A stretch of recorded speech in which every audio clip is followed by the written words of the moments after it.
மலர்ந்தவளே உனது இருவிழி முன் பழரச குவளையில் விழுந்த எறும்பின் நிலை எனது நிலை விலக விருப்பமில்லையே பூவே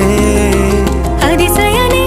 பிறந்து பல வருடம் அறிந்தவை மறந்தது எனது நினைவில் இன்று உனது முகம் தவிர எதுவும் இல்லையே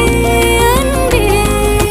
வேறாரும் வாழாத பெருவாழ்விது நினைத்தாலே மனமெங்கும் மழை தூவுது மழலையின் வாசம் போதுமே தலையினில் வானம் போதுமே ஒரு கணமே உன்னை பிரிந்தால் உயிர் மலர் காய்ந்து போகுமே நீதானே பொஞ்சாதி நானே உன் சரிபாதி நீதானே பொஞ்சாதி